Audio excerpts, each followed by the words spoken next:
It's the Bird Emergency. I'm Grant Williams. Joining me today is someone I've been sort of stalking. I don't like to use that word, but I've been watching the work of the Artemis or Artemis. I should get the spelling or the pronunciation right. The Artemis Station and the Artemis Nature Fund, and the secretary of the fund, who has obviously been on the station in far north Queensland, Steve Murphy. Hi, Steve. Thanks for coming on. Hi, Grant. Thanks for having me. Now, what we're going to do today is talk about the golden-shouldered parrot, which is one of those birds that's quite famous in the aviculture world and was extremely popular with bird keepers earlier in the 20th century, particularly in Europe. Now, that caused all sorts of pressures on the populations. I would imagine that there was a lot of trapping and whatnot, but we're not talking about trapping today. We're talking about habitat decline and invasive pests. What a surprise.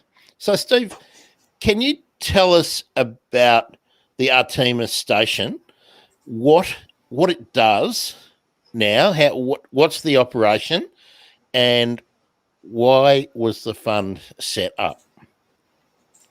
Yeah, no worries. So Artemis Station is 125,000 hectare property about halfway up Cape York Peninsula in far north Queensland. So about halfway up in a north-south direction and halfway across in an east-west direction. So we're talking about central Cape York. And it has been run as a beef production property ever since it was sort of first gazetted, 50 or 60 years ago. And it's been in the same family the whole time, the Shepherd family. So Tom and Sue Shepherd are the current leaseholders. And Artemis is, I guess it's famous in the bird world because it's always been kind of the place that bird watchers can go and pretty much be guaranteed of seeing golden-shouldered parrots in the wild. So there's that side of it. And I guess what's also helped make it quite famous in addition to that is that it's the location where by far the majority of the field research, so the ecological research that's happened on the species has occurred on Artemis going back to the 1990s, led by Stephen Garnett, Gay Crowley, and Sue Shepherd herself. So that's the sort of a potted history of Artemis. And I guess for many years, everyone has thought that the parrots on Artemis have been secure, that they there's nothing to worry about. We knew that there was some declines elsewhere, like up around Cohen in particular, which is about 100 or so k's north of Artemis. The birds used to be super common there up until the 1920s, and they were last seen there in the 1950s. So we knew that the parrots they had the potential of declining. And there had been some declines observed, but Artemis was always thought to be relatively immune and secure, and there was all that work done, and it included not only research but also some activities that were more of the kind of land management kind of style, where subsections of Artemis were set aside as a nature refuge, and stock were being managed in a particular way there.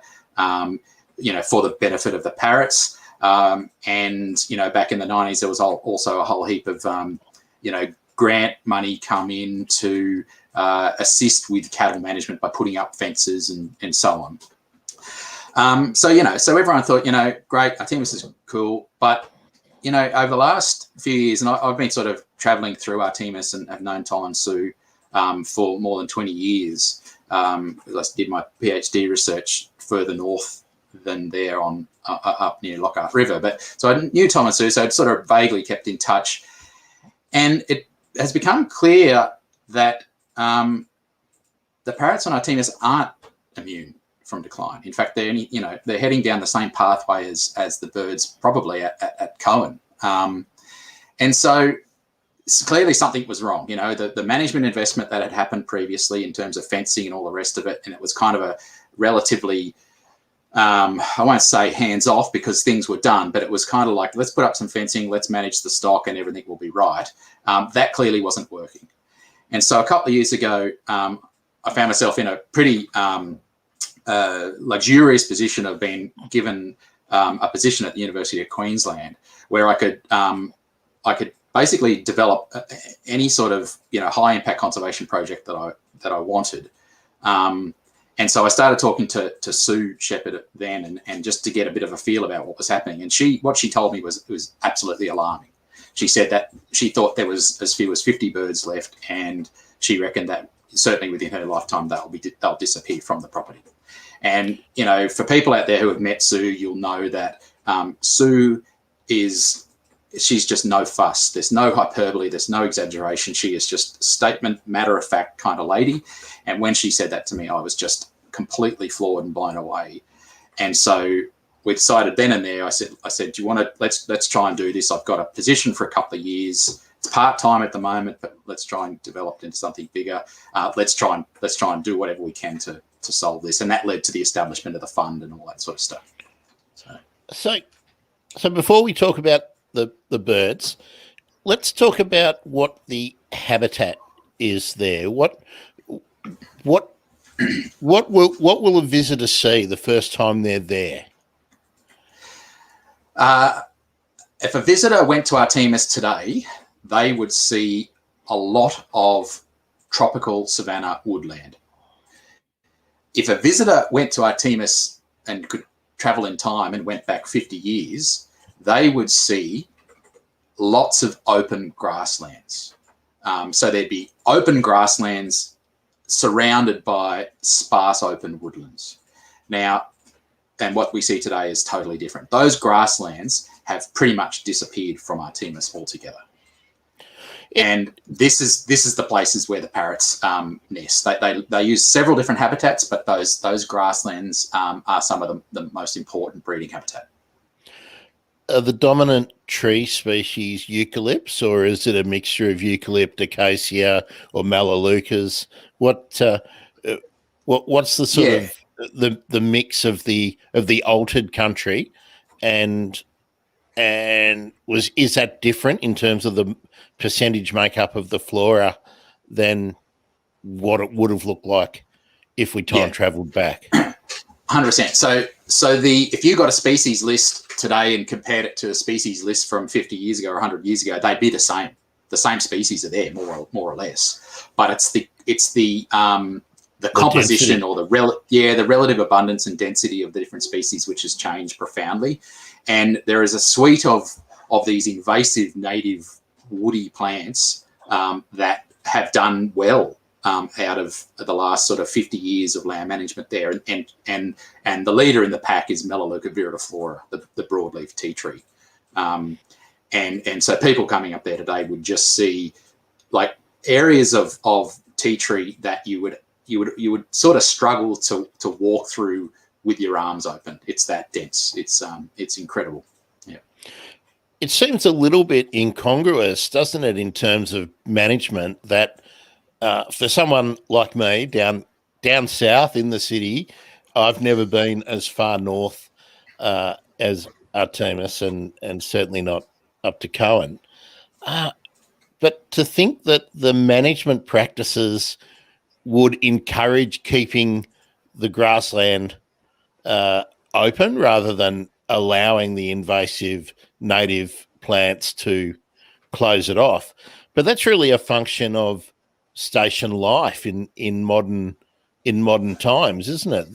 That stations are run by a handful of people, maybe 2 or 3 people, rather than 50, 60, 70 years ago where there might have been a staff of 20 or 30, and that vegetation would have been kept in check. Yeah, look, that's true. You're dead right. I mean, the number of people on these properties has been declining steadily over the last few decades. But in the case of Artemis and the issues that is confronting that property, it's the combination of cattle grazing and a long history of early dry season low intensity fires that's actually led to the encroachment of these grasslands by these woody plants. So even had there been lots of people on the station working as ringers and whatever else, I'm not sure that this process would have changed that much, if you know what I mean. Yeah, so vegetation management has never really been a priority in the management of this kind of operation.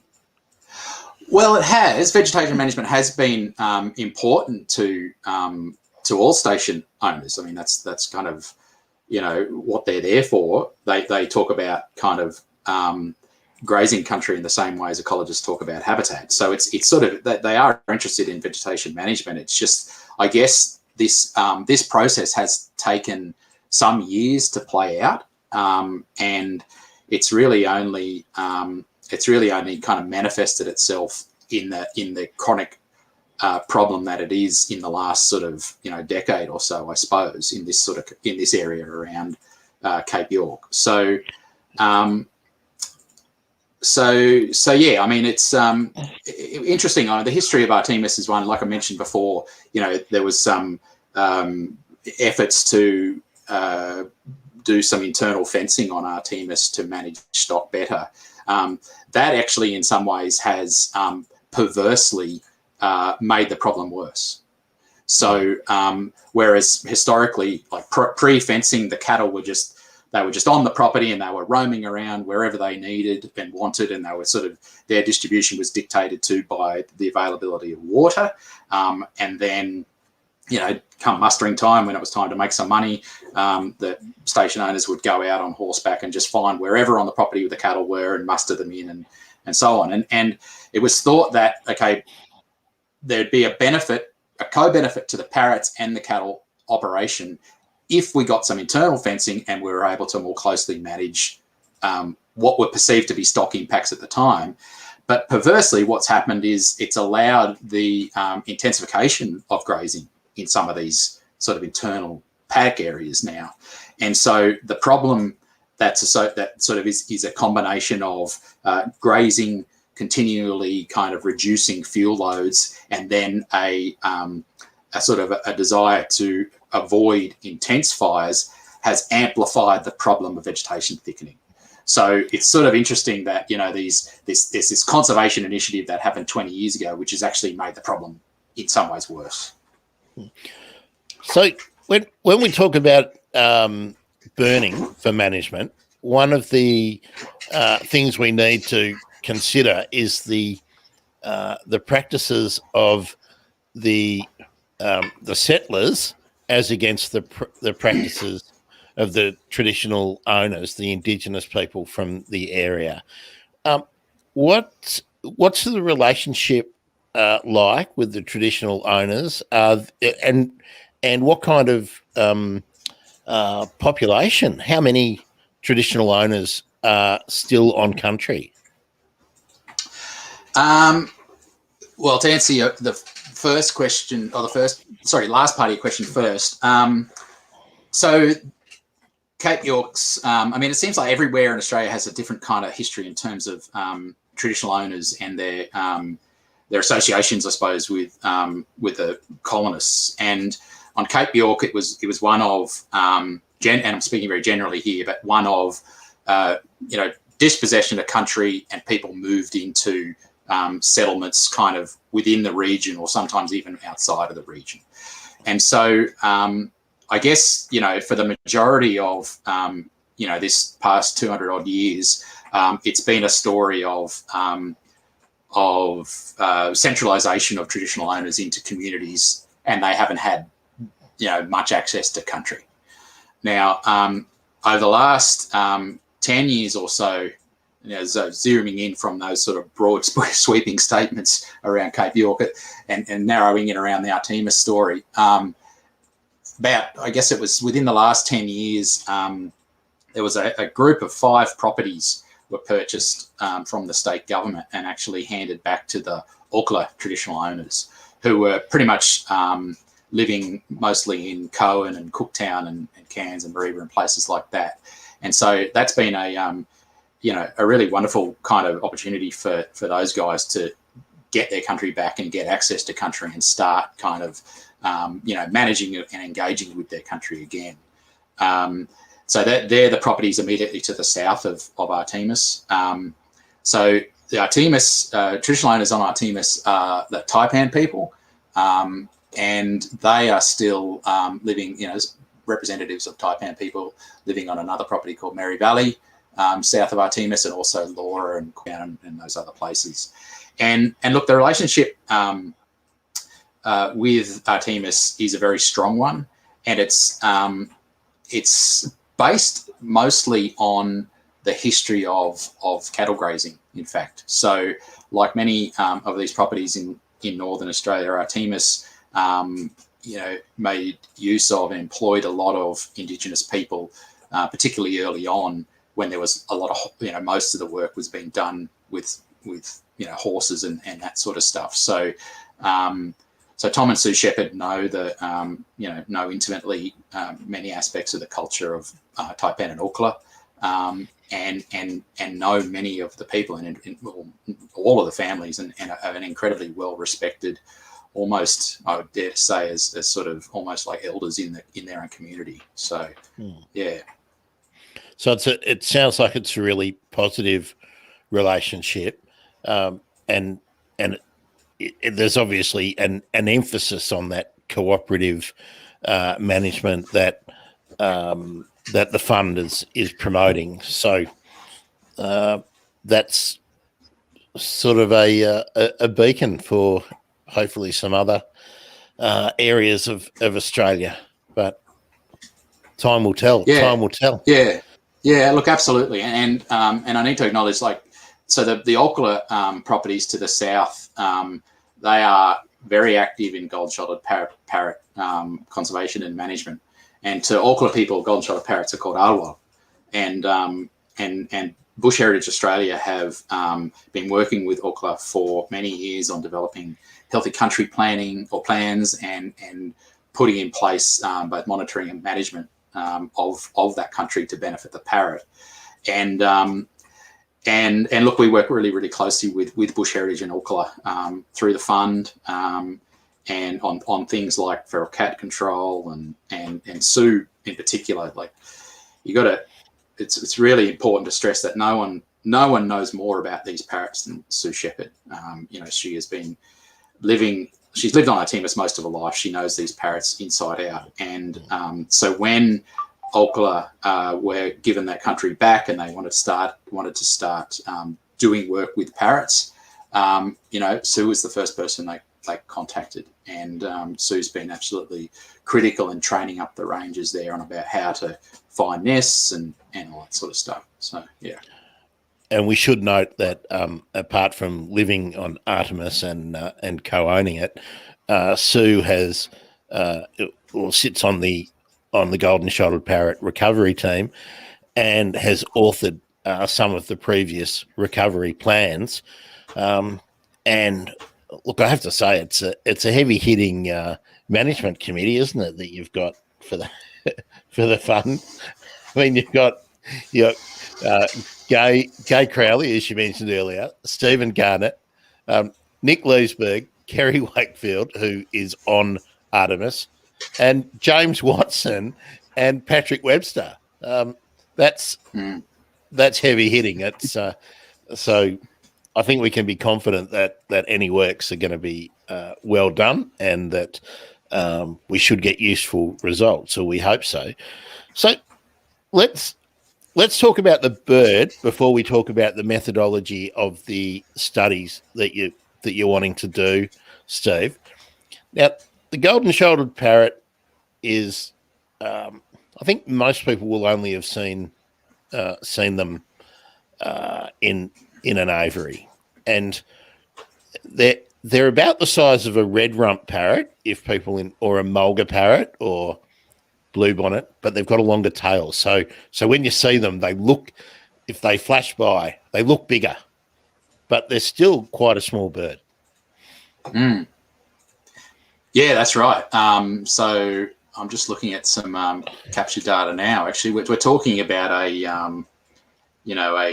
between about a 50 gram bird. So that they're very small. But you're right, their tail is quite long. You're talking about 150 mils for their tail length. So yeah.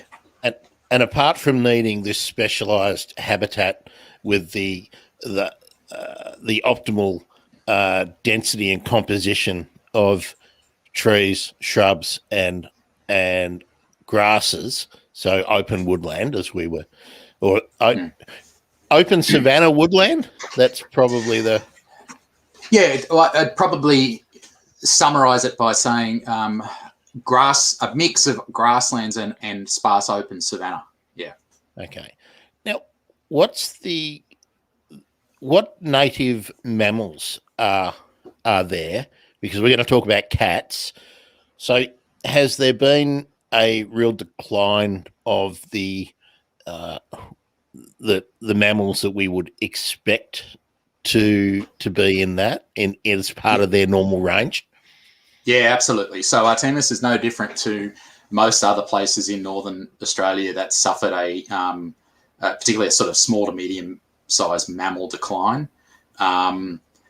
So yeah, things like it's amazing. I live on the Atherton Tablelands, and it's a highly modified farming system here, and it's just crawling with northern brown bandicoots and long-nosed bandicoots. It's quite amazing.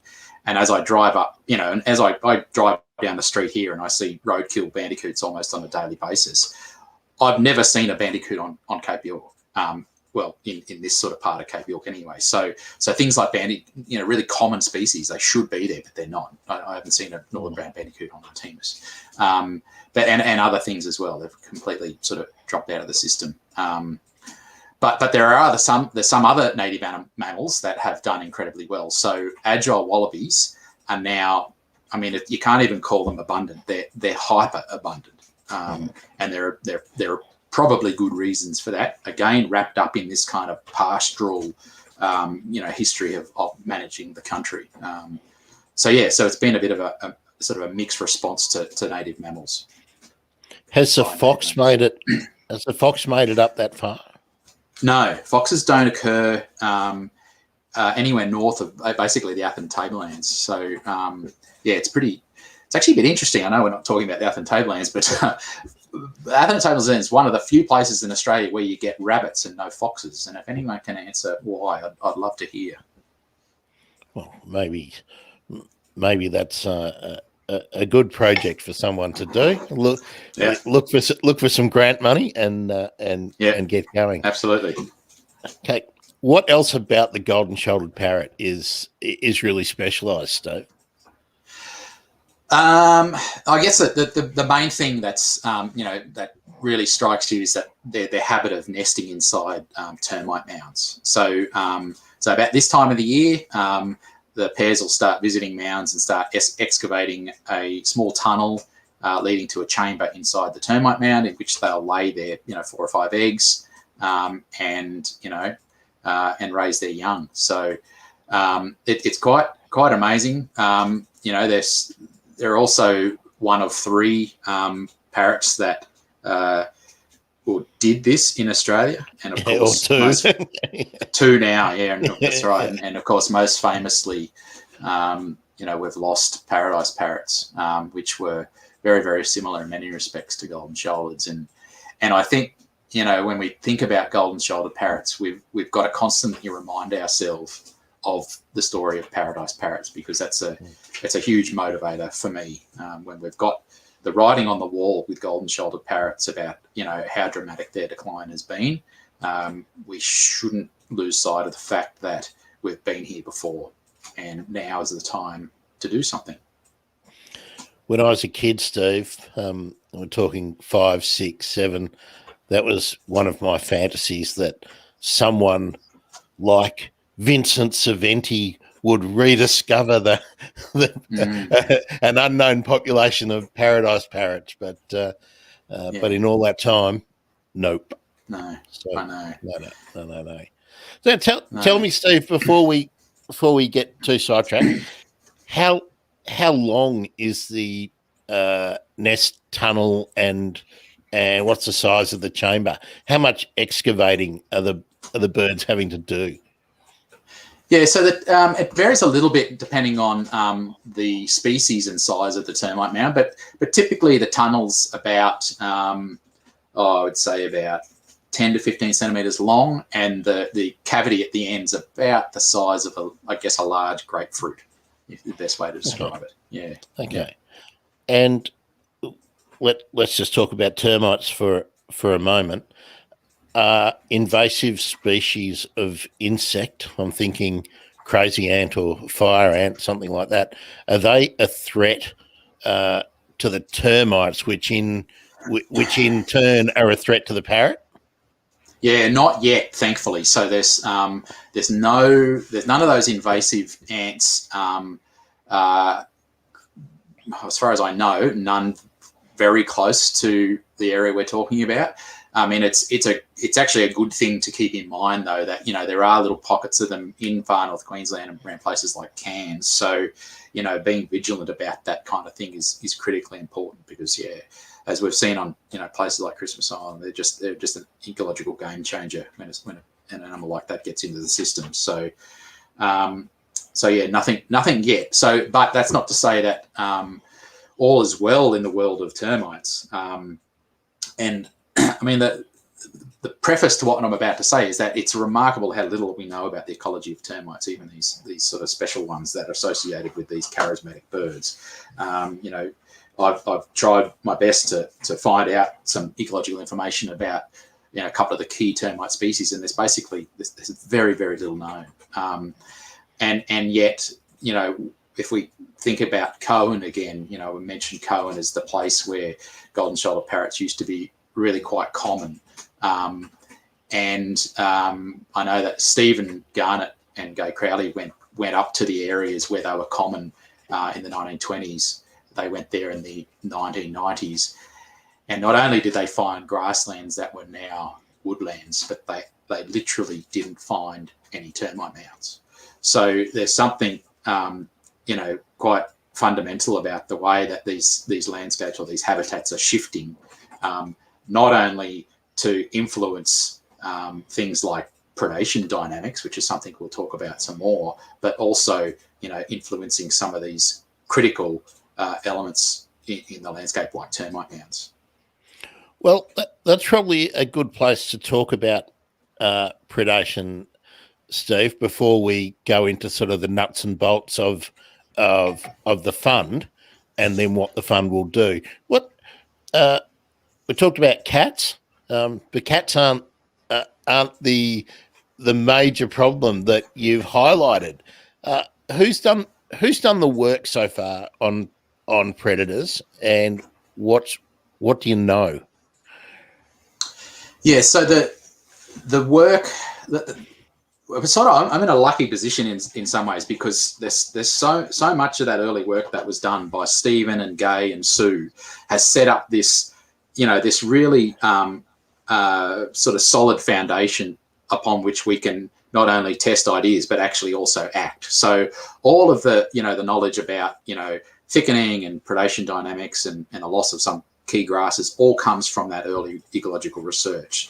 And so the main thing to emerge from that early work was that, one of the main theories was that it's the encroachment of native plants into these open habitats has allowed ambush predators to become either more common and or more effective in the way they hunt. And so we're talking about things like pie butcherbirds, blackback butcherbirds, also kookaburras, collared sparrowhawks, brown goshawks, and even things like spangled drongos, which have been seen dive bombing parrots on occasion. So, so we're talking about a sort of a new predator landscape, if you like, and one that's sort of dominated by ambush predators that are doing very well. And they're very intelligent and adaptable. I think anyone who's ever started feeding, visiting butcherbirds or magpies or currawongs know exactly how cluey those little fellas can be at working out where to find a meal. 100%. And Sue also talks about the idea that, you know, there's individual butcherbirds who visit active nests and kind of and defend them until they're ready to harvest, basically. So they are incredibly intelligent, if you like. But there's also there's other aspects of the ecology that make them kind of even better suited to this changed landscape, and that is group living and cooperative breeding.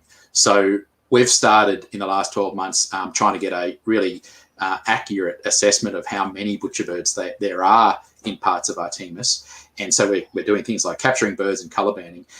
And the number of groups we're finding is quite interesting. So we'll go into a territory, and there'll be 3 or 4 adult birds attending a nest, for example. And so it's kind of interesting that they've got that adaptability in their life history. That means when they find themselves in a landscape that's saturated, so there's no territory vacancies, well, then the offspring can just stay at home, and then they can help raise young in subsequent years. And of course, from a prey perspective, that's just more butcherbird mouths to feed. It's not like they've got this obligatory dispersal sort of system where it's only ever a pair of adults in a territory. They can have family groups, which puts even more pressure on these systems. And one of the things I found interesting, Stephen, in the literature was that the butcherbirds maintain small territories. So if they can find suitable food sources, the population density could be huge compared to the population density of the parrot.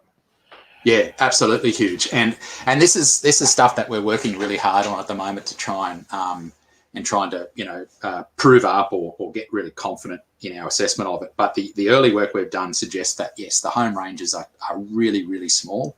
And I'm actually the point of the trip starting tomorrow for a fortnight is to do more work on that. So we're capturing birds and putting tiny little GPS trackers on them, and really getting a better picture of home range size.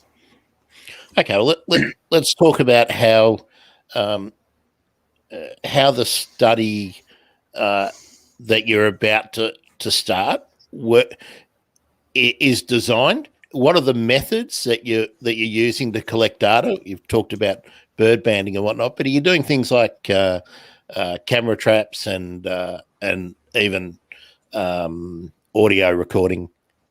How are you going about it? Yeah. Look, so we're doing all that sort of stuff, but I'll just start by saying, I'm pretty keen to point out that this is first and foremost, this is an active, practical conservation management project. Yeah. So we are. It's an ongoing operation. I understand that. And I was sloppy in the terminology because the Nature Fund that's based around the property is to generate funding for ongoing work. That's how I understand it, and obviously then to formally protect the optimum habitat as time goes on, depending on what the research tells you. Yeah, for sure. Yeah, that's right. So it's pretty clear what we need to do. Thanks to that early work that's established this kind of conceptual framework of the problems. It just sets out a menu for us to follow. A recipe. So we are first and foremost, we want to modify the environment, modify the habitats to alleviate the predation pressure and thereby increase survivorship of birds. I mean, it's sort of as simple as that, really. So, but in order to make sure that we're on the right track and that conceptual model is actually accurate, we can't just go out there with brush cutters and chainsaws and poison and start knocking over trees. We need to do it in a very structured way and pick up on some key kind of strategically chosen elements in the ecosystem, which will give us some feedback that we are on the right track. And so, I mean, one of those key things is the parrots themselves. So we are colour banding parrots as they come into the feeders. So they're being supplementary fed, and that's a whole kind of another story. But yeah, so we're colour banding parrots. So we're trying to get a more accurate assessment of population size and then hopefully survivorship. But we're also, getting a much better handle, or trying to get a better handle on the predation story. And of all those predators I mentioned before, it really is butcherbirds that do seem to be the number one kind of public enemy, if you like, out there. So we are, capturing and colour banding butcherbirds to work out territory size, group sizes, habitat use, and we're supplementing that with some GPS tracking to give us even better information about those same things. And what we're hoping, the way that the sort of system, or the study system, if you like, is set up, is that we're generating a whole heap of pre-management information. So, what are butcherbirds doing now in this kind of thickened state, and what do they do after we get in there and we open up these habitats? And what we're hoping to see is that territory size increases, maybe the group size decreases, and hunting efficiency decreases. And so they're the kind of the main things we're doing in terms of the research aspects of our activities that are supporting the management. Another aspect is feral cats. Sorry, Steve. Yeah. Before we move on to cats, Yeah. do we know if the butcherbirds, the two species, are having a similar effect on other bird species populations and the lizards and the small mammals? Do we know is it mostly the parrots and maybe one or two other species, or is it across the board? It's a really good question, and the short answer is we don't know, but we just assume. So in the time that Sue's been there, which is again many decades, she's noticed declines in other grassland birds, like some of the small finches. Mast finches, black-throat finches used to be relatively common up there. She used to have them coming into the house. She doesn't see them anymore. So yeah, short answer is we don't know, but the longer answer is that if we infer what's going on, it makes perfect sense that they're having a massive impact on the whole system. And I've got a pretty keen ear for redback fairy wrens, for example, after having worked on them on another project some years ago. And so my ears always prick up when I hear them. I know of two groups in the 2,000 hectare kind of main part of the area we're working. So, and that just doesn't ring true. That there should be a group every 100 meters or so, almost. There should be a super abundant bird, but they're just not. So I think, yes, you're right. We are collecting some information. Getting back to your question earlier about techniques, we've got some automatic recording units positioned in parts of the area that we are going to be modifying, and so the opportunity to do some pre and post management assessment of the bird community more generally is there. Yeah. Well, let's come back to the technology and the actual methods after we talk about cats, because that was where I interrupted you. Let's talk about cats. Cats. So the cat story, it's sort of it's an interesting one. A couple of years ago, the Orkla Rangers were monitoring a gold-shouldered parrot nest on their country on Killarney, and on one of the camera traps was captured a big cat sort of walking up to the parrot nest and reaching up, putting its paw in, and just hooking out the nestlings one after the other. And it was sort of shocking to see it. And so for the first time ever, people started thinking, oh, hell, I mean, maybe cats are actually, we know they're a big problem in other systems. Maybe they're just as big a problem here. So the potential, I guess, is there for cats to be a big problem. And another kind of line of evidence to kind of make me sit up and take notice, if you like, is over the last few years I've been helping the Buckler Rangers with cat management. So I go down there, a couple of weeks of the year, and we go spotlighting and shooting cats. And I've done that in other places of Australia as well, and I've never seen a higher cat density than I have seen in this area of Cape York. So, the last trip we were out there, I think in 4 nights we shot 24 cats or something. So,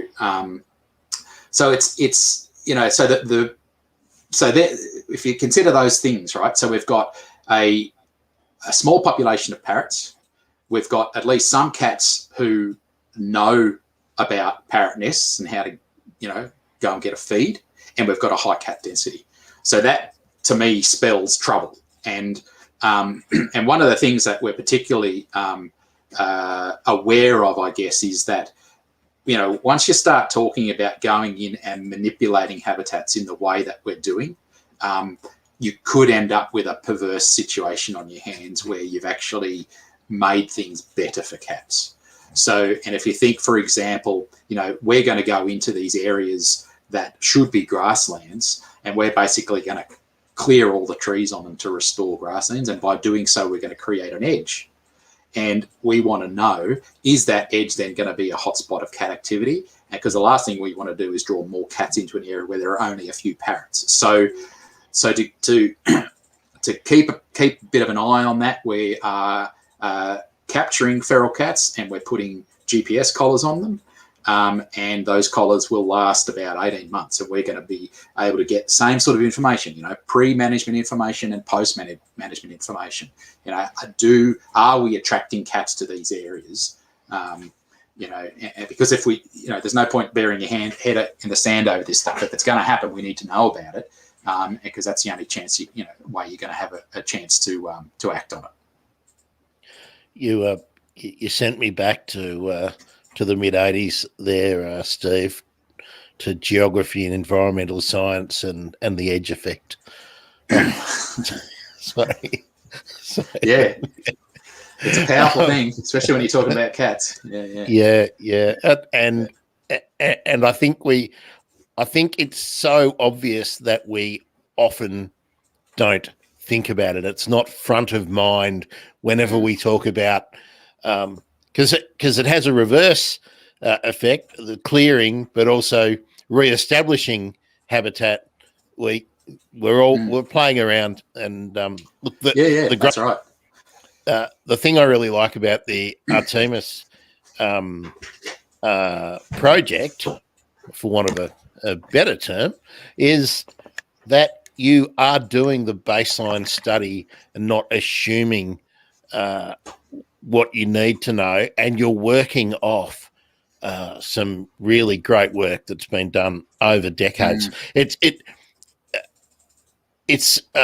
I think it's an unusual situation that the same people have been on the land, both Indigenous and the settler family, for want of a better term, the farmers, the graziers, have been in place continuously for so long. So all of the changes, what's been done, the alterations are all documented and are in the living memory of the people that you and other researchers will stand next to and talk to, which I think is probably pretty unusual. Yeah, I think you're probably right, actually. I hadn't thought of it that way. And it's both unusual, and it's also, when I think about it, it's probably the most important and valuable aspect of this whole project, this whole campaign that we're on, is that, we don't have to convince the landholders of the need to do this. We don't have to try and build, the value of this species in the mind of the landholders. That's already there. So, and that is something that I found attractive about this whole system, this whole situation right from the get-go, is that as you describe it, the knowledge is there in the people who are still on the country and who still have control over that country. And we have like I said before, we have a very clearly defined rule book to work with. And the parrots have declined, from Artemis. They're now only hanging on Artemis by a toehold. They really are, but they're still there. So, it's sort of rare that you get a situation where you've got a consenting landholder with a huge amount of investment and knowledge, wanting to do something, and she just needed enabling, or the family just needed enabling to be able to do it, and to be able to get in there and have a well-defined set of things to do while the parrots are still there. If we can't make this work, kind of God help us, in a way. Like this should be an easy one. And so let's just see if we can make it work. We should be able to get these parrots back. The main area we're trying to restore, it's actually a declared nature refuge. It was set up for the parrots over 20 years ago. Parrots have not been seen there for 10 years. That's one of the main areas we want to restore. The birds aren't far away. They're only about 5 or 7 k's to the south, still breeding. So if we can't get them back to that nature refuge now, we've got big problems, So, yeah. Steve, I'll just throw this one at you. You're saying the birds aren't in the nature reserve, but they are 5 odd kilometres away. Where else do you know that the parrot is hanging on in other properties, other locations? And would you have a stab at the approximate breeding population? So there's 2 kind of discrete areas that the parrots occur. One is this sort of northern population, of which Artemis is the very northern edge, and then it occurs on Dixie, which is an Ocala property to the south, and then Killarney, and then that's it. So we're talking about kind of 80 to 100 k's of distribution there. And then there's a big gap of about 150 k's or 200 k's to the southwest on Staten River National Park, and that's Wakaman country. So Staten River, Bulimba, and we really actually don't know how many birds there are there. By all indications, they're doing better there. The habitat does seem more open. It's been a national park for a lot of years. It's quite an inaccessible national park. It's been destocked it's only got some small numbers of feral cattle on there, I suppose, which are being actively managed, and fire's been actively managed. So the country there just looks like it's in better condition. But to have a population estimate is sort of like, wow, like it's just, as with so much of this stuff, the number I give you is sort of more indicative than real. But, I would say that, we're talking about hundreds of birds in the northern population and maybe the same in the southern. So I'd say that if someone told me that, the world population of golden shoulder parrots is 1,000, I'd be pleasantly surprised. If they told me it was 5,000, I'd tell them to stop smoking their drugs. So, yeah. Well, there is a little bit of a silver lining in that there is a very large population in captivity, and the gene pool for that is, I would imagine, is quite diverse, because they were popular in Europe, 80 odd years ago, and those populations would be different to any of the trap birds that have been in the local market or in the Asian market from the last sort of 30, 40 years. So there's only that little bit of ray of light that if the works with the fund are successful, that there is some potential to reintroduce if it was required. But the wild populations, Steve, are they distinct? Are they are they isolated, or do we think there is some crossover? Yeah, that's a good question. So so there's certainly appropriate habitat between the two areas. Now, there's no contemporary records though, and we're talking about some country that's, it's got some relatively large roads through it, so it's not like it's inaccessible country. But interestingly, the Auckland sort of story and songlines suggest that the birds moved between kind of the rocky upland country on Auckland country through to the Gulf Plains. So that's the kind of cultural storyline that kind of suggests that, yeah, maybe at least historically they were connected, if not now. Yeah. And that perhaps that was seasonal movement, that they are, partly nomadic, partly migratory even. Yeah. Well, that's right. I mean, we certainly see local seasonal movements from the kind of lowland flood-out areas where a lot of these grasslands should be up into the rocky slopes and rocky hillsides. That happens annually. So, yeah, so who knows? And look, one of the first birds to be collected, if not the first bird, was actually all the way over near Normanton. So that's sort of right out in the Gulf. So, yeah. Did Gilbert shoot that one? I don't know who shot it, actually. He might have. He shot paradise parrots, didn't he? Yeah. No, that's what I'm thinking. He certainly did a lot of them. So we've talked about the two major stakeholders so far, Steve, and that's the traditional owners and the shepherds. Who are the other stakeholders in the fund, and what were the challenges in getting the fund set up and then getting the permissions to operate the way you want to? Yeah, so the reason we needed a fund was because all of this work that needs to be done is on Artemis. It's a privately held lease, cattle lease, so it was difficult to get attract the attention or support of other existing organisations. And so what we thought was that, parrots have got high enough profile, and indeed Artemis itself is visited by enough people that we thought that we could garner enough support from the average person to help financially in order for us to, do the work that was needed.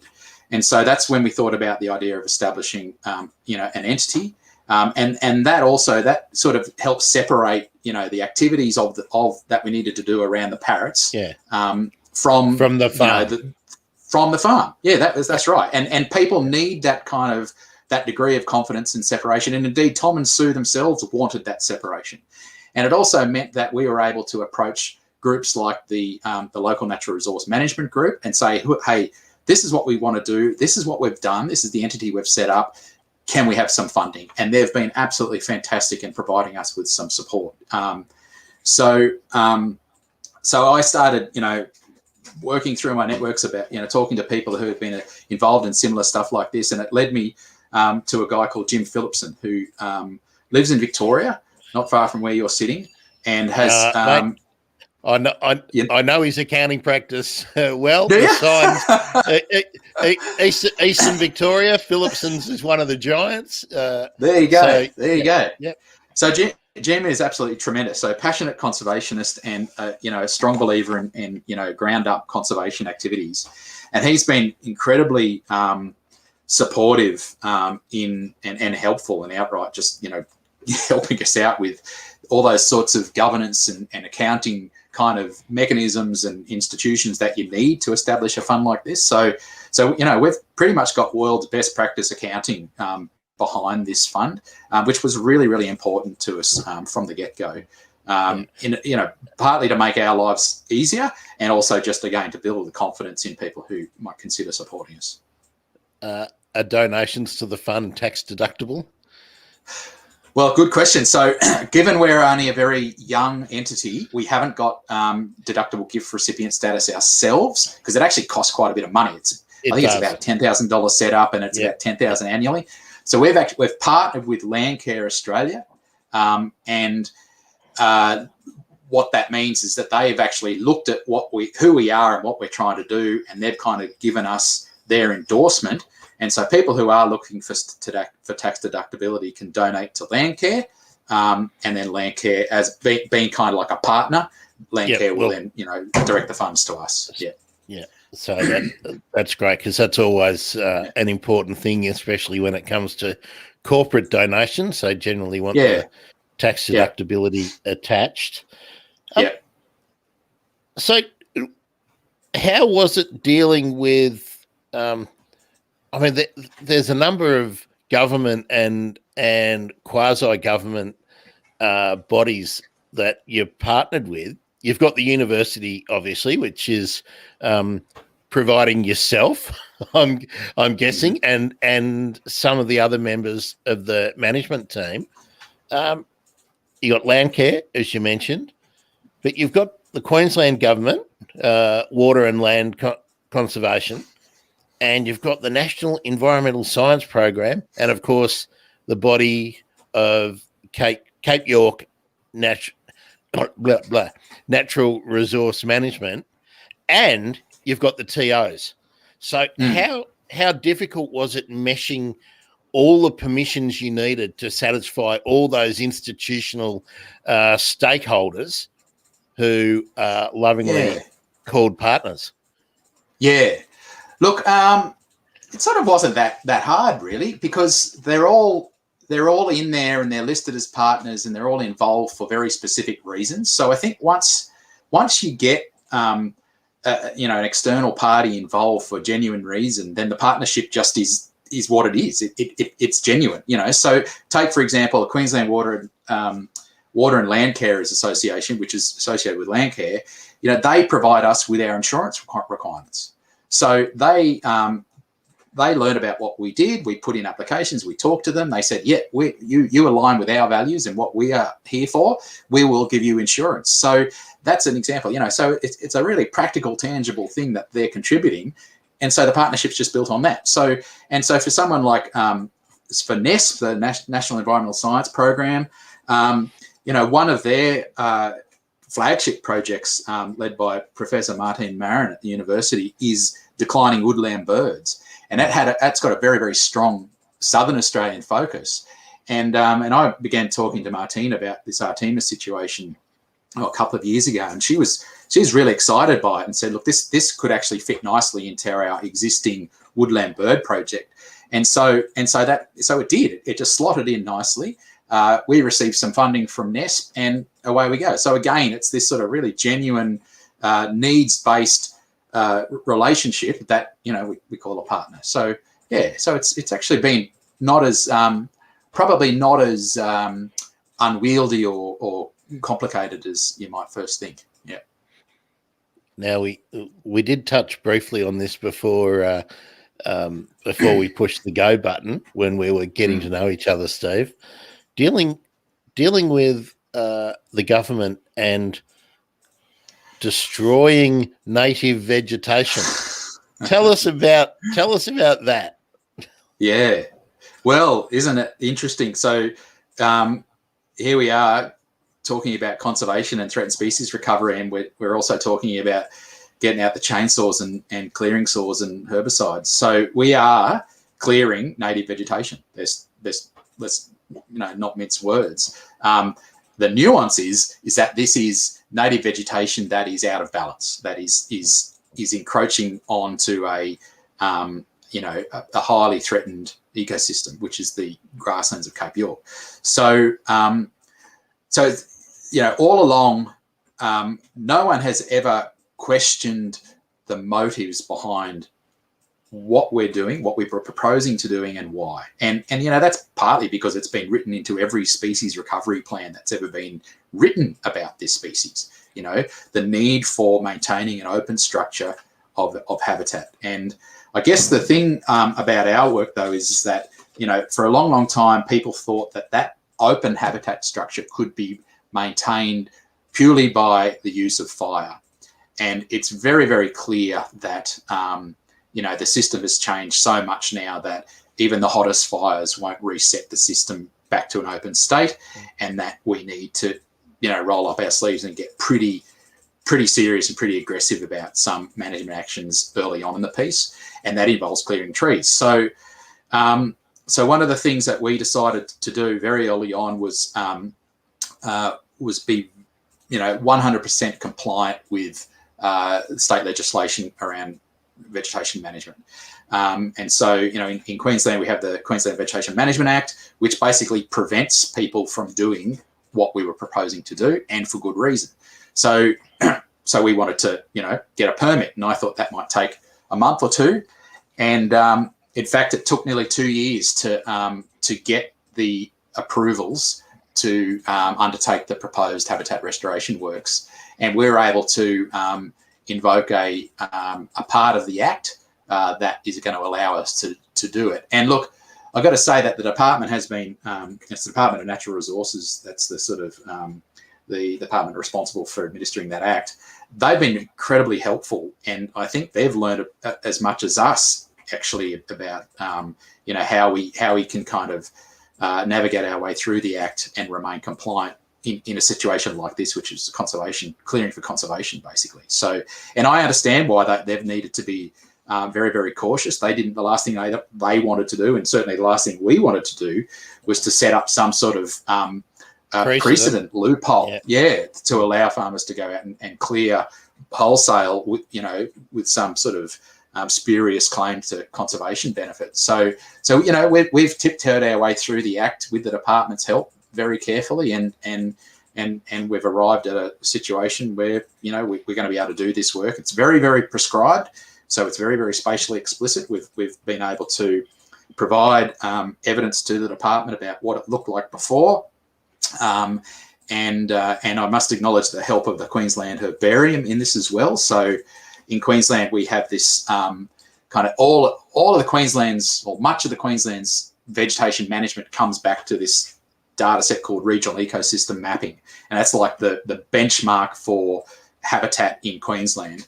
Now, the unfortunate thing about the area we're talking about on Artemis is that the regional ecosystem mapping, when it's done kind of in a general sense, it has these limits about what it will map. So what features the landscape it will consider mappable, if you like. And so none of the critical grasslands on Artemis were actually mapped in the regional ecosystem mapping, which made it really hard for us from the get-go. So when we first went to the department and said, we want to restore these habitats, the first thing they do is look up the RE mapping, and all they see is woodlands, and they say, what are you talking about? These are all woodlands. What grasslands? Yeah, that's right. Yeah. And so we were able to, engage the Queensland Herbarium and the department and Cape York Natural Resource Management to say, look, these are the aerial photos from the 1950s. You can see the grasslands here, and in fact, they were so good you could see the termite mounds in the grasslands. And so the Queensland Herbarium, they sat down and they remapped some of these core areas, and so now we've got officially designated grasslands on Artemis that now we can say to the department, hey, look, this is legitimate. This is not just us saying that these should be grasslands. These are the state government's own botanists saying that these should be grasslands, and therefore they need to be restored. Steve, apart from needing to get permission to clear, and I'm guessing that you're not setting up two drots and a chain, you're actually pinpointing individual trees. So all of this is really time consuming. And there's been 2 years of your investment, your time investment. So somebody's got to pay for all of that. So, but I wanted to explore what other permissions you needed. You mentioned that you're banding. Are you a licensed bander? Because I don't know if everyone would be aware that you can't just head out into the bush with a mist net and ban some birds. Yeah, no, that's right. It's a highly controlled and regulated activity. So yeah, I am a bander. I've been a bander since the '90s, mid '90s, and I'll say this about banding is that I don't take it lightly. You know, I mean, if we could figure out a way of answering these important questions without capturing birds and banding them, I'd do it in a heartbeat. Yeah. You know, but the fact is that we need to do it. So. So we're very cautiously we're capturing parrots and putting colour bands on them so we can identify individuals, and we're also doing the same with butcher birds, both species of butcher birds. And yeah, that activity alone requires 4 permits, 2 state government permits. Oh, sorry, 5, because so there's 2 state government permits, there's an animal ethics permit, and then there's 2 authorities from the Australian Bird and Bat Banding Scheme in Canberra. So it's heavily kind of regulated activity. So that's one suite of permits. To do the feral cat work, we also needed a separate ethics approval, and then we needed a permit from Biosecurity Queensland because it's illegal to release a feral cat alive. So so there's just a whole slew of permits, and so that's just part of doing this kind of work, I guess. And then, of course, important to us was getting all the, endorsements and letters of support from the key stakeholders, being traditional owners, BirdLife, Australia, and so forth. Yep. How about GPS tracking? Is that part of the project?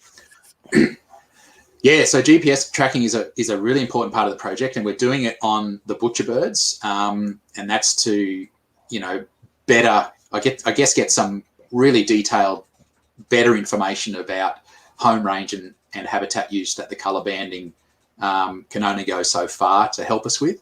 So we put these tiny little transmitters on birds that last about 6 or 7, or between 6 and 8 days, recapture them and get the data off, and that data is just amazing.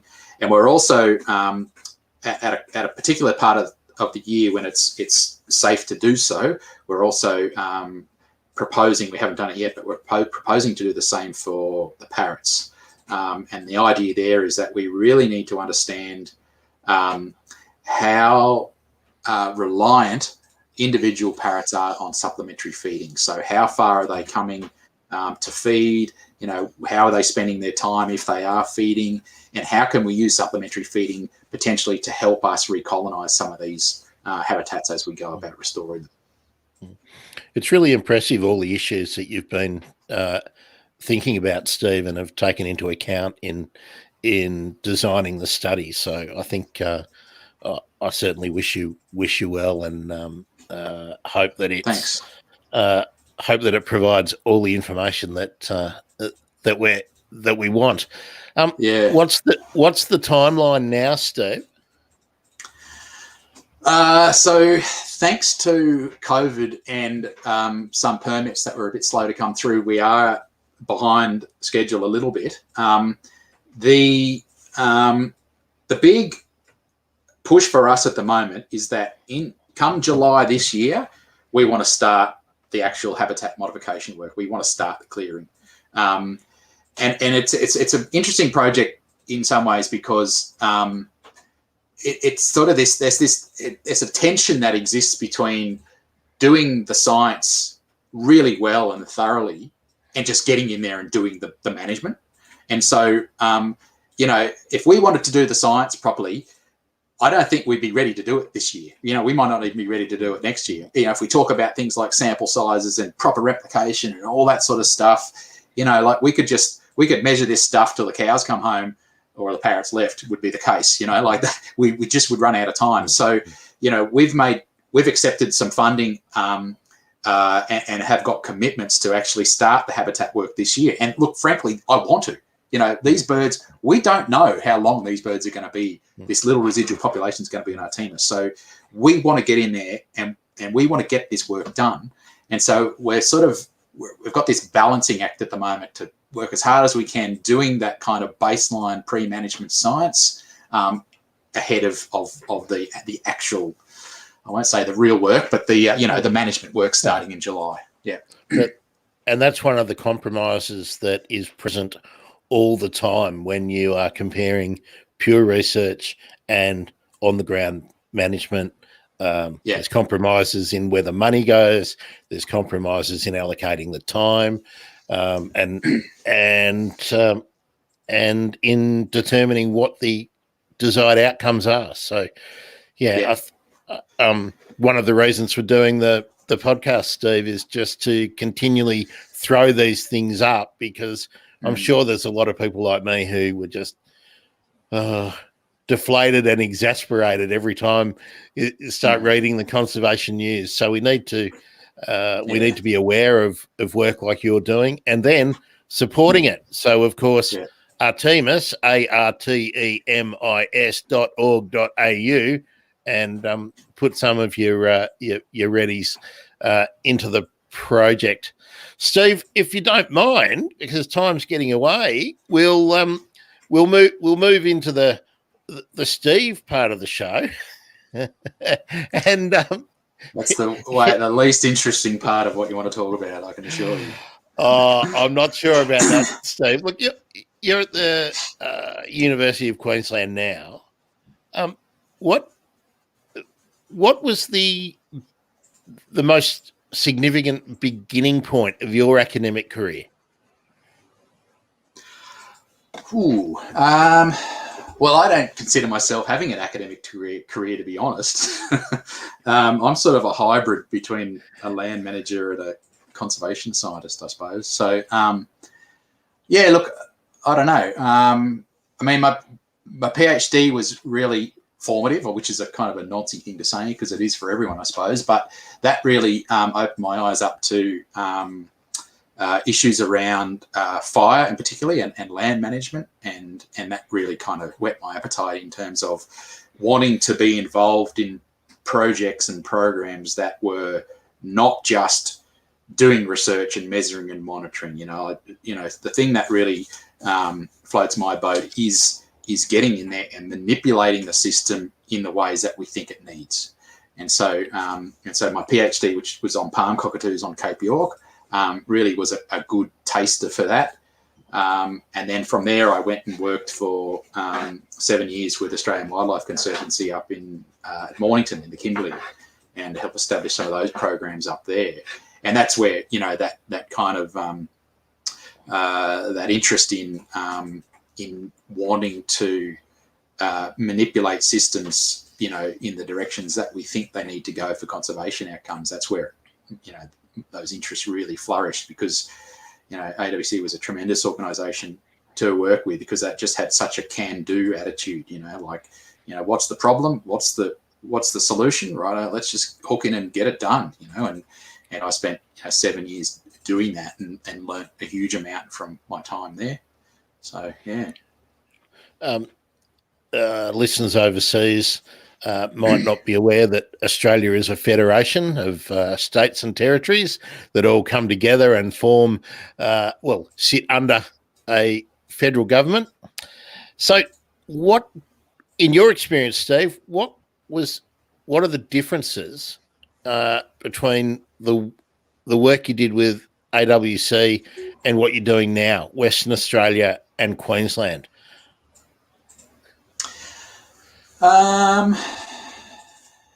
There's more similarities than differences, I would say. Good. Yeah. But what are you thinking there, Grant? Look, I just didn't know whether doing these sort of re-veg or alteration kind of projects might be harder to do under state legislation in one state with the other, or whether whether the bureaucracy isn't particularly progressive or schooled in a certain way to look upon a non-traditional project. So just curious. That's all about. Yeah, look, I mean, I didn't the sort of stuff that I was involved with in Western Australia, and then I went on to do similar work in South Australia, in northern parts of South Australia. It was all pretty related. Like it was land management and using tools that were kind of well accepted and well established. So it was, things like, prescribed burning and destocking and feral animal control and all that sort of stuff. And in South Australia, it was all about prescribed burning with the Indigenous traditional owners down there. So this is quite a step up, if you like. The Artemis work is a step up in terms of the level of I guess action and intervention. Yeah, that's the right word. The level of intervention required. This is a really, I'm not saying that there's not other people doing it. There's certainly lots of interventionist type conservation work, and re-veg is the sort of the classic one, but also feral-free areas and that. But in terms of open rangeland systems where it superficially looks quite intact, and you wonder, well, what's going on here? This is quite interventionist, in terms of those systems. And it's super targeted, which is which I really like. I mean, it's focused on outcomes for one species, not a group, and so really interesting, and I think vital project, Steve. Thanks. Where do you see yourself academically, for want of another term, but your career focus for? I mean, you're going to be very busy with this, I would say, for 5 years at least, probably. Do you have a 10-year horizon is there something you really want to do after this? Look, I think that the work we're doing on Artemis, I think there's a desperate need to replicate this elsewhere. And I think that, it's been said for a long, long time that, the conservation battle in Australia is going to be won on private land. That's where we can't rely on the National Parks estate to solve our problems. And so there's widespread acknowledgement of that, but there seems to be a bit of a shortfall in terms of capacity. There's lots of schemes out there that will help, private leaseholders or landholders to do general conservation type work. But this sort of work that we're doing at Artemis is just not general. It's like I said, it's incredibly targeted. It's very interventionist. It's very expensive, and it needs some really specialized kind of skills to be, assembled to do it. And I just think that there's a bit of a gap in that capacity to do that kind of work on privately held land elsewhere. Yeah. So I guess secretly I'm hoping that. Yep. Sorry, Steve, can I stop you there, because you're talking about a gap in the capacity. Do you mean capacity in the knowledge or the availability of people, or is it the willingness of landowners to commit resources and the lack of a willingness of government bodies to also commit resources? Because we're talking about private money going into benefiting private landholders or leaseholders. So where do you see that lack of capacity being mainly at issue? Yeah, it's a lack of capacity. I would say certainly not in terms of skills. I would say that we know what to do in most circumstances, or at least have a good enough idea of where to start. So I don't think that's the case. I think it's sort of a lack of structure. There's a lack of structures around that give people the confidence to invest in a conservation program, and that's either government institutions like the NRM groups or private individuals. They need confidence to invest in a particular conservation program. There's also a lack of confidence, oftentimes from the perspective of the landholder. There's potentially some cynicism there, and lack of relationships that that need to be built up to do the work that's needed. I mean, we're very, very lucky at Artemis that I already had a relationship with Tom and Sue, and they have been heavily involved in the conservation kind of sector for a lot of years, so they kind of knew that wasn't so much of an issue. But I think that broadly speaking, if there were some structures out there that help landholders to have more confidence in these kind of programs, that would be helpful.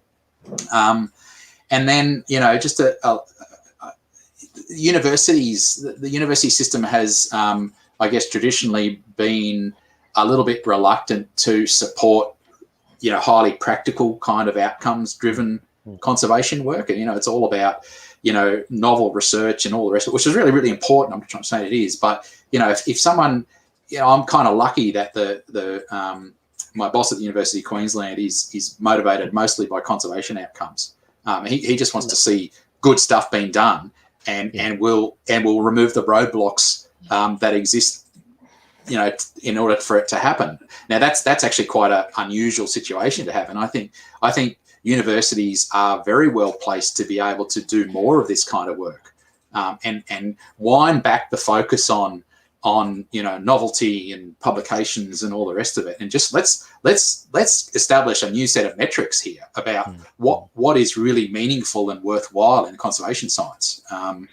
And so I think that's when I talk about shortcomings and shortfalls and gaps. I suppose that's what I mean. Yeah. I might venture an opinion, Steve. Feel free to please do.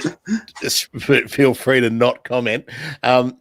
I think governments also have seen conservation works as being a easy job creation mechanism whenever they've needed it, rather than to be guided always by the scientific advice and outcomes other than 25,000 people heading out to places with shovels and fencing wire. So, yeah, look, I think that's a fair comment. Yeah, I agree, and I think I can think of lots of different initiatives or actions that are required that really they only take, a handful of people and a decent budget, and then we could solve some big issues. Yeah, that's right. But it won't bring the jobless rate down, Steve. No, that's right. That's just my cynical view. Yeah. Steve, when you're out doing field work, what's the field guide of choice? Well, Pizzy up until a couple of years ago. And now? Yeah. The Australian Bird Guide, or whatever it's called. To be honest, you're going to be disappointed, but I'm not a bird watcher. I can't remember the last time I took a field guide into the field, to be honest. You sound like you're a little bit like me in a way. If I could, I'd take my key guide to the local vegetation and then the lizards and the pond life and the whole bit. So when you are out in the field, are you wholly and solely focused on the project and what's going on, or are you also going, "Ooh, nice lizard"? Oh, look, it's mostly the work. I mean, I might stop and look at a pretty lizard, but and if I think about it later, I might try and look it up in a field guide. But yeah, it's certainly the work that needs to be done. Yeah. So, what's the favourite piece of kit when you're out and about? Depends on what I'm doing. Yeah, what do you rely on? Tell us about the situations. I mean, is it something as basic as a backpack? No, I'm a bit of a gadget guy, so it's never just a backpack. It depends on doing. Like if it's oh God, what's some examples? Well, what are the first couple of things you pack? Well, again, it depends on the field trip. So I've just because field trips tend to be thematic, right? Yep. Yeah, no, I'm off tomorrow for 2 weeks. So, and this trip is all about capturing butcher birds and hopefully capturing parrots for colour banding and doing GPS tracking. So, I mean, GPS. You talk about favourite bits of kit. These GPS tags that are being produced now are just absolutely phenomenal. And if I've ever got a habitat use or any sort of spatial ecology question, then GPS tags are just the way to go. So they're a big favourite. But if we're talking about some of the other activities I'm involved with, cat management. So I do some cat research and management out at in Western Queensland associated with night parrots. The first thing I'll pack is my, thermal optics, and it's just game-changing technology. Yeah. And are you taking anything like the audio moth as well, just for interest to see what's around? Yeah. Oh, look, I'm involved with some audio moth development actually in relation to night parrots, as it happens. But for Artemis, I'm still using the wildlife acoustics sort of SM4s, which we've got a small fleet of them out there, and we touched on it earlier about trying to pick up any sort of broader scale changes in the avifauna up there as we go about modifying habitats. So look, ARUs are really, I've used them lots and lots over the years. Camera traps are really, really important. And look, I acknowledge that to tell this story properly and to garner the appropriate levels of support, we need just nice imagery of the birds in the landscape. And so I've just recently got hold of a couple of GoPro 9s.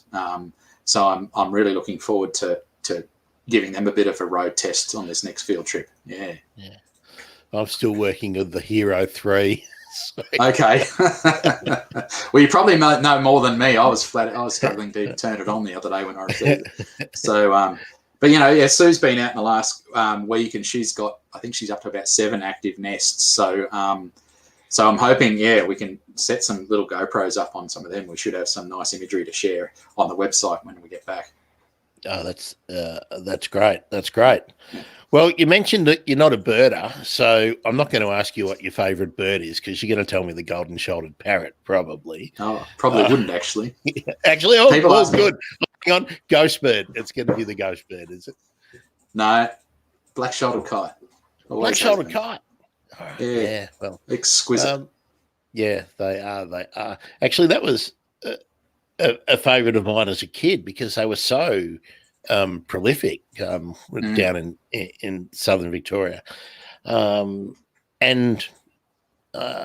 regal, and also that eyebrow is stunning if you look at them through binoculars. They're gorgeous. They're amazing to look at. How about a location, Steve? Have you got a bucket list location for where you want to get out and about and checking out the flora and the fauna?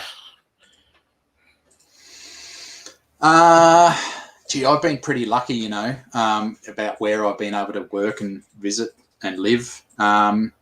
Remaining places, I'd love to get to Tiwi Islands off the top end. There's some places in the Kimberley I'd like to visit that I never got to when I was there. But one of my favourite places is the Queensland Channel Country in winter. It's just there's something amazing about that country out there. Yeah. Well, beautiful. You're not a list keeper, are you? You can't tell me you can't tell me your life number. So, is there is there like a favourite experience that you've had when you're out? I'm thinking of the Channel Country. Have you? I'm guessing you've been there in flood. Yep. Yeah. Whether I liked it or not. Yep. Yeah. So have you got like a moment in your natural history experiences that stands out above all others? Yeah, I do. It involves night parrots. So, and it's not a single experience. It's one that I've done a few times, and it's standing in night parrot habitat, just in winter preferably, so there's no flies around, so you can actually hear what's going on. And it's just starting to get dark, and you're looking westwards, so you're seeing the kind of the deep blues and oranges sort of disappear, and then you hear that sound, the night parrot call, and that's as close to a religious experience that I think you can get. It's absolutely spine tingling. It's unbelievable. Yeah. I don't think you're on your own with that, Steve. Yeah. Certainly, it's one of the bucket list birds for many Australians, I think, who were like me, overjoyed to find out that it isn't gone and that it's a little bit more prolific than we would have thought. So hopefully I can stand there, look westward, and check out that sky and hear the call. We'll do a ghost bird episode, the night parrot episode, as soon as I can line up the appropriate expert. So, Steve, I think that's where we get to the end. I can't ask you all the bird nerd questions because you're just not a bird nerd. That's right. So it's been great learning about the Artemis Fund. I encourage anybody with an idea to do something, because that's what we're all about with this show. Is you can't do everything, don't do nothing, do something. Artemis.org.au and become a friend of Artemis, and maybe go up there and meet Steve. Who knows? How often do you get up there, Steve? Multiple times a year. So this year I'll be up there, hopefully, 8 or 10 times, hopefully. Yeah, regularly. Yeah, it's only about 4 hours drive from my home, so it's not too far. Yeah, mostly sealed. Yeah, so for people who want to come up, it's not as inaccessible as it once was. In fact, I think there's only about 40 kilometres of unsealed road between my door and Artemis now. So, come on up, have a look, camp, have a hot shower, meet Sue, see the parrots.